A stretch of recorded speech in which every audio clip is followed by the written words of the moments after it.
जीवदशा, दशा आणि एक महद आकाश आहे ज्याला ब्रह्मस्थिती म्हणतात. ते महद आकाश मिळणं म्हणजे वस्तुशांती. 3 घरं आहेत आत्मेची. घटाकाश ज्याचा आधार कार्ड निघते, हा घटाकाश. मठाकाश जिथं राहतोय, परपंच बायका पोरं इकडं कुठं राहतात? मठात राहतात. कोण जर म्हटलं काय मठात राहतंय काय, तुला काय अक्कल आहे काय? घरदार नाही का म्हणणार, पण मठातच राहतोय महाराज. हा घर कुठं आहे? घर, शेती, वाडी, बायका, पोरं मठाकाशात आहेत. मठाकाश म्हणजे पोकळी. आणि ह्याच्या पलीकडे एक आकाश आहे, महद आकाश. मालक, निर्गुण निराकार परमात्मा, हे मुख्य घर आहे. लक्षात, या घरात जायचं म्हणजे वस्तुशांती. हा शेवटचं दास मध्ये का थांबवलं? अंतिम गीत का थांबवलं? म्हणजे हे अंतिम गीत नको का म्हटलं? हे महाराजांचं अभंग म्हटलं ना, आरंभच नाही. हा पुढे काय म्हणलं? आरंभच नाही ते आता शेवट कायचा? अहो माणसाला एवढं कळत नाही, जन्मच खोटा आहे, मग वाढदिवस खरा कसा? बघा, चिंतन करा. वैदिक धर्माप्रमाणे जर विचार केला तुम्ही, जन्मच खरा नाही. जन्म का खरा नाही? कारण जन्माला काय आलं ते तुमचं बघा म्हणून आम्हाला काय सांगू ना, तुमचा विषय. आम्ही काय बोलणार? जन्मात शरीर आलं महाराज, काय संतान काय सांगितलं? शरीर जन्माला. धन्य धन्य हा नरदेह इतिला पुरवता पाहू, जो जो की जे परमार्थ लावतो तो पावी सिद्धी दे. देह जन्माला आला, आला आला तोर जन्माची आला. झाला झाला बहु मोठा झाला, केला केला बहु व्याप केला. गेला गेला हात हलवत गेला, आला झाला केला गेला. सगळ्यांना आला झाला केला आणि सगळ्याला म्हणलाय. विचार करा, लाय शब्द आला आला थोर जन्माशी आला. झाला झाला बहु मोठा झाला, वयात आला. केला केला बहु व्याप केला, घरदार पत्नी मुलं बायका पोरं बँक बॅलन्स. गेला गेला हात हलवत गेला. हात हलवत गेला शब्दाचा अर्थ ब्रह्मप्राप्ती केली नाही, सद्गुरु प्राप्त केला नाही, सद्गुरूला शरण गेला नाही, हित केलं नाही, वास्तू शांती केली नाही, मी कोण आहे जाणलं नाही. मठाकाशात आणि घटाकाशातच राहिला. मध आकाशात मूळ घरातच गेला नाही. मला मूळ घराचा मालक झालाच नाही. 2 नश्वर घराचा मालक झाला. सारखं पहिल्या एक घराचा मालक मला विचारत नाही, मला असंच म्हणलं, मी कोण आहे माहित नाही का? ह्या घराचा एक मालक झाला आणि हे घर दाखवा लागला मातीचं. घर मी बांधलं म्हणतो. म्हटलं काय गवंडीच का काय? घर बांधलं गवड्यानं, हप्ता भरलं गेलं आणि घर मी बांधतो म्हणते. असं आहे का माणूस? बरं घर तुला तू घर बांधाय, तुला कोणी बांधलं? तुला घरानं बांधलं. घर तू बांधलं आणि तुला घरानं बांधलं का? घर माझं. कुणी बांधलं?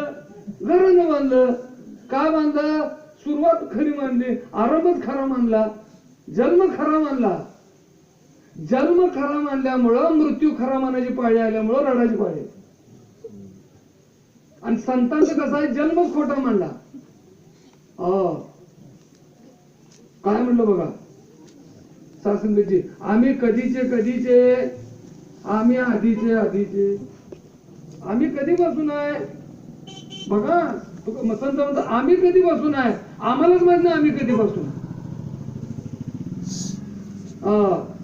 बघा काय आहे म्हणजे जन्म कसा मानला सासंगची. विचार करूया सासंगची. सांगण्याचा भावार्थ काय सासंगची, की काय वस्तू शांती आहे, का सद्गुरूची गरज आहे. सासंगची आरंभ खरा म्हणला. जन्म सत्य मानल्यामुळं त्याला लागून सगळं ते सत्य झालं. जन्म सत्य झाला. जन्माला मी आलो, जन्माला मी आल्यामुळे सासंगची मृत्यू पण माझा झाला. म्हणून सुरुवात किती सांगितल्या संतांनी, आरंभच खोटा आहे. आरंभ खोटा आहे, आरंभच नाही. काही शब्द वापरला, आरंभ जे नाही ते तर काय वचन आहे तुमचं? अभंग काय तो? आरंभच नाही, भुलले कुठं बघा, शब्द लय फार महत्वाचा आहे. आरंभच नाही ते तर शेवट कायचा, मग मधीच भुलले. भुललंय कुठं माहितीये का? मधी भुललंय. सगळं भुलायचं सामान मधीच आहे. मधी म्हणजे जन्म. आरंभ का नाही? आत्म्यात जन्म नाही. मग आई वडील कोण आहेत? शरीराचे जन्मदाते आहेत. आत्म्याला कोण जन्म दिलाय? रे तेव्हा कदाचित नाना भूतवा भवितवाना भय अजून नित्य शाश्वत पुराण न हन्यते हन्यमाने शरीरे. गीता काढून बघा. हो, ज्ञानेश्वर महाराजांनी खूप सुंदर सांगितले सत्संगाची. ज्ञानोबाने 15 दिवस इतकं सुंदर सांगितले. हा अर्जुना म्हणते की किती सुंदर सांगितलं बघा. इदंतेचे वाळिले मी पणे विन डहारले, ते रूप पाहिजे आपले आपण पाची, ते पाहणे ऐसे विरा जैसे न बुडिता विहिरा, आपल्या उमेदरा भरून टाके. प्रमाण दिलं. अरे कसं आहे म्हणले, काय म्हणतात बघा, इदंतेचे वाळिले मी पणे विन डहारिले, ते रूप पाहिजे आपले आपण पाची. अरे मूळ स्वरूप बघ तुझं काय, तू कोण आहे जाण. हु आहे, मी कोण आहे जाण. पण ते जाण कसं जाण, ज्ञानोबा कसं जाणण्याची प्रक्रिया सांगितली. सद्गुरू शरण जाऊन परमात्म्याच्या स्वरूपाची ओळख करून, परमात्मा हात विचार करा, परमात्म्याच्या पुढे उभारल्यानंतर परमात्मा आरसा आहे, आरशात उभारल्यावर कळतं माझं रूप काय ते. नटल्यावर कुठे जाता खाऊ बघा. किती पण तोड आव, एक शिंपलं पण 4 महिने असू द्यात, पण ती व्यवस्थित दिसते ना, काय लागतंय बघायला. अर्धा किलो सोनं असू दे, पण 5 रुपयाच्या आरशाशिवाय त्या अर्धा किलोचा भोग घेता येत नाही. का? त्या अंगावर घालून तोंड बघायला कुठं जायला लागते, 5 रुपयाच्या आरशाला जायला लागते. पण लक्षात घ्या, 5 किलो सोन्याची किंमत 5 रुपयाच्या आरशामुळे आहे. आरसा नसता तर सौंदर्याचा उपभोग घेता आला असता का? लक्षात घ्या. मग संतांनी पण सांगितलंय आरसा ब्रह्म आहे, मी माझं सौंदर्य आहे, मी परमात्मा स्वरूप आहे, मी सौंदर्य आहे, मी आनंद रूप आहे. पण ब्रह्म नसतं, हा आरसा नसता तर माझं मला ज्ञान झालं नसतं की मी कोण आहे. आरसा का दाखवला? बघायला दाखवला. कुणाला बघायला दाखवला? शेजाऱ्यांना नव्हे. लक्षात, ज्याला आरसा दिलाय त्यानंच आरशात तोंड बघायचं, ज्याचा आरसा आहे. मग आरशात कसं कळतं की कुठं गालावर काय, कुठं रूप कसं आहे, कुठं काय दाढी वाढल्या किंवा आभूषण कशी दिसतात, साडी कशी दिसते, मॅचिंग कसं दिसतं, आहे की नाही. ते लय काय काय ते आता जाऊ तिकडे जायला. म्हणजे विचार करा, भोवा व्यवस्थित कोरल्या का नाही, व्यवस्थित काय झाले की नाही, सगळ्या गोष्टीचं ज्ञान आरसा करून देतो. या देहाच्या रूपाचं, देहाच्या स्थितीचं ज्ञान जसा आरसा करून देतो. देह काळा का गोमटा, कुरूप आहे का सुंदर आहे, लेणं चांगलं दिसते की नाही, कपडे चांगले दिसते की नाही, या सगळ्या गोष्टीचं ज्ञान जसा आरसा करून देतो मृत्यू लोकांमध्ये, तसं मी कोण आहे, माझं स्वरूप काय आहे, मी कुठनं आलेलो आहे, याचं ज्ञान परमात्मा रूपी आरसाच करून देतो. मग परमात्मा रूपी आरसा पाहिजे असेल तर सद्गुरु रूपी सासंगाची विक्रेत्याकडे जावं लागलं. बाजारपेठ कुठली?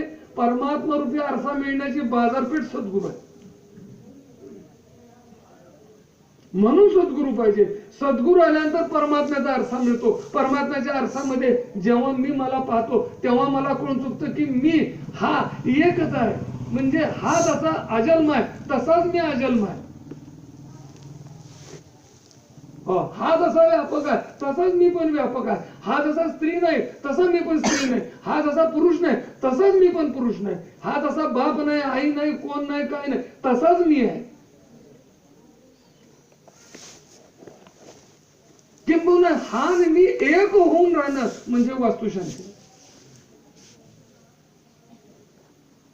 बघा सासंगीची मग घराच्याच कामाला वास्तुशांती का? लग्नात सत्यनारायणाची पूजा असं का हो? लग्नात वास्तुशांती, 13व्या दिवशी वास्तुशांती असं आहे का? बघा 13व्या दिवशी शांती असते आणि घर बांधायला वास्तुशांती असते. दोन्ही ठिकाणी शांती आहे, पण खरी शांती मिळते का? घर बांध एवढ्या वास्तुशांती होत्यात, पण त्या घरात पुन्हा जावाचं पटत नाही, भावाभावाचं पटत नाही, वेगळं राहते. झालं. 13व्या दिवशी शांती केली, कुणाची केली? गेला त्याची. आता कुठं जाऊन नरकात किडा झाला का मुंगी झाल्या माहित नाही. लक्षात घ्या, जी नंतर ती शांती आहे की मागच्या लोकांसाठी काहीतरी केलं, त्याचं तिकडे लाभ ते कुठे गेला माहित नाही का? आमच्या डोक्याला ताप नाही. हा, पुन्हा ते छोडू नये. कळलं का? म्हणजे विचार करा सासंगतची, माझी शांती मीच प्राप्त करून घ्यायची मृत्यू लोकांमध्ये. माझ्या नंतर जरी माझ्या मुलांनी भटाक जाऊन जरी वाचू शांती घातली ना समजा, तर ती शांती विचारावं. शांती देणाऱ्या, अहो तुम्हाला सांगू, आजी वारली ना, शांती करणाऱ्या ब्राह्मणाचा खर्च होता 7,000 रुपये. त्याची नुसती फी होती. सगळा विधी चालला होता 3 तास विष्णू घाटावरती. सगळा विधी झाल्यानंतर स्वतः दासने विचारलं त्यांना, कारण कसं चुलत आजी, वडिलांच्या चुलती वारली होती ना, चुलती आजी होती. मग ते काय निरंजन नाही. आता विचार करा, चुलत आजी असल्यामुळे जावं लागलं काय तुम्हाला. मग तो विधी झाल्यानंतर त्या ज्यांनी 7,000 रुपये घेतले ना, त्यांना त्या गुरुजींना विनंती केली, म्हणजे शंका विचारू का? हो म्हणले, विचारा ना, शंका कुठली राहिली नाही पाहिजे म्हणले. मग म्हणलं, हा जो विधी कशाचा आहे? हे तुम्ही कणिकेचे गोळे केले, ते पिंड दिलाय, काळे तीळ, दर्भ, अमुक तमुक मंत्र घोष ह्याव तेव्हा सगळं तासभर चालले. म्हणलं हे काय? म्हणजे कावळ्याला पुन्हा तुम्ही घास ठेवला म्हणले काग भक्षणासाठी. म्हणजे असं म्हणले, हे विधी आहे म्हणले. कशाचा? तर म्हणले शांतीचा. मग म्हणलं आता मी असं समजू का, एवढा सगळा विधी, तुम्हाला एवढं द्रव्य दिलं, म्हणजे द्रव्य म्हणजे 7,000 रुपये दिले, आता एवढं समजू का की आमच्या आजी मोक्षाला गेली? तर म्हणले तसं नाही म्हणले. मग ह्यो विधी कशाचा आहे? शांती म्हणून आम्ही ज्याला म्हणतो त्याला. तर म्हणले त्याला त्या मुक्तीची गती प्राप्त, मुक्तीचा मार्ग मिळावा म्हणून केलेला विधी आहे. मुक्तीचा मार्ग भेटावा, मुक्ती नव्हे, मुक्तीचा मार्ग मिळावा म्हणून केलेली शांती. विचार करा, अरे तो मार्ग 7,000 काय इथं फुकट आहे? हा, त्याला कशासाठी पाहिजे भटजी? इथं या ना. सद्गुरु तोच मार्ग, नुसता मार्ग देत नाही, मुक्ती देतो, मार्ग देत नाही. इथं वस्तू आहे, इथं प्रत्यक्षात शांती आहे. लक्षात घ्या, कुठलं पूजन नाही. 4 धाटं लावली कर्दळीची, मध्ये एक नारळ ठेवला, 4 केळं पुजली, त्याच्यावर इडा पान सुपारी, आणि पुन्हा भटजी म्हणते आता मी कथा सुरुवात करतो, या ऐकायला. कुठला मायकाला आला ऐकायला जातोय? दाखवून एक मला.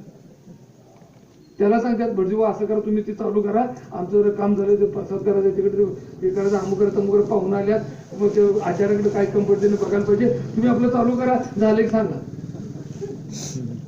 मग ती कथा त्यानंच सांगायची, त्यानंच ऐकायची. सगळा खोट्याचा बाजार महाराज. कसली शांती आली महाराज? लग्नाची पूजा ठेवली, लग्न झाल्यानंतर सत्यनारायण पूजा असते. भटजीला सांगतात, म्हणजे भटजी आतले सांगते नवरा बायको दोघं पूजेला बसवायचे, दोघांनी पण सकाळपर्यंत काही खायचं सांगितलं, उपास करत असतो ते पूजेला बसले. मग त्यांना सकाळी चहाच पाणी दिले असते दोघांनी, नवरा बायको. झालं, त्यांना सांगितलं उपास करायचा आणि पूजा झाल्यानंतर उत्तर कार्याच्या अक्षता दिल्यावर खायचं. मग भटजी येते 10 वाजता, पूजा मांडायला अर्धा तास. मग हे दोघं नवरा बायकोच बघा बसतात आपल्या पूजेला, की नाही. पहिले पाहुणं सगळे ते आपल्या आपल्या नादात ती पाठ राखीन, पण आता कुठल्या पाठ राखीन?